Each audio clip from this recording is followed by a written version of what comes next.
Use earphones for better audio experience. પછી એટલે એ જે વસ્તુ છે ને જે કે આખા દેહમાં રહેલું છે પ્રદેશ એટલે કે ને અંગે જ્યાં ટાંકણી અડાડો ત્યાં વેદન પેલું લાગણીઓ ઉત્પન્ન થાય ત્યાં આત્મા રહેલો છે અને આખા દેહમાં કેવળ જ્ઞાન સ્વરૂપે રહેલો છે, અમૂર્ત રહેલો છે. અમૂર્ત અમૂર્ત છે, અમૂર્ત. હા. પછી રૂમ ને જુએ તો રૂમ, આકાશ ને જુએ તો આકાશ. તો કે એ બધી વસ્તુ આમ તરત બધી આખી જાગૃતિ બધું એને જ પકડી લે છે બધું આત્માનું જે સ્વરૂપ છે. પછી એ પ્રમાણે આખો દિવસ એ ઉપયોગમાં રાખ્યા કરે. એ તો જેટલો હું શબ્દ બોલે એટલા જ પ્રકાર જ્ઞાન જોડે ને. હા બસ હું બોલે એટલા જ બરાબર છે. વર્તના કરતા બોલ બહુ ઓછા હોય છે.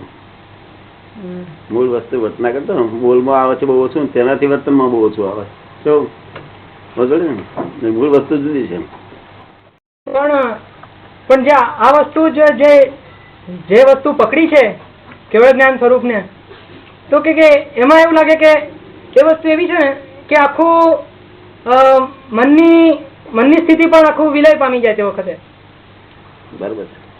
પછી જે અહંકાર પણ શૂન્યતાને પામે છે. હા પણ મૂળ વસ્તુ છે ને. એ બરાબર છે. સર્વ પ્રદેશો હોવી જોઈએ. આ તો જેટલા પ્રદેશ બોલ્યો હોય એટલા પ્રદેશ અત્યારે કામ કરે. સર્વ પ્રદેશ હોય પણ આ વસ્તુ ફક્ત પોતાને પૂરતી જ રહે. પછી વ્યવહાર જે કહીએ ને તેમાં કશું જ ના. પણ સર્વ પ્રદેશ નથી. સર્વ પ્રદેશ રહેતા તો થઈ ગયું ને. આ આત્મા છે એની પર પરમાણુનું બધું આવરણ ફરી ગયું છે. એ કોઈને જ્યાંથી ફૂટ્યું નહીં, આવરણ તૂટ્યું તો વ્યવહારમાં વકીલ થાય તો એ આવરણ તૂટે તો વકીલાત દેખાવ બધો દેખાય. જ્ઞાન કોઈને આ જ્ઞાન દેખાય, કોઈને આ જ્ઞાન દેખાય, કોઈને આ જ્ઞાન દેખાય. તો જયારે સર્વ પ્રદેશે તૂટે ત્યારે સર્વ પ્રકારના જ્ઞાનો એને પ્રદેશે વેદાય. સર્વ પ્રદેશે એટલે દરેક પ્રકારના જ્ઞાન નો પોતાની પાસે હોય. આખા જગતના તમામ મનુષ્યનું જ્ઞાન એક જ આત્મામાં છે. સર્વ પ્રદેશે તારા વેદન. તો બીજા પ્રદેશ ઉપર આવરણ હોય.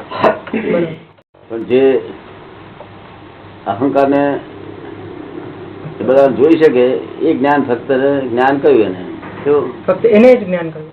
અહંકાર ને જ્ઞેય ને બધાને જોઈ શકે એને જ્ઞાન કહ્યું. પણ તે તો અંશ જ્ઞાન છે.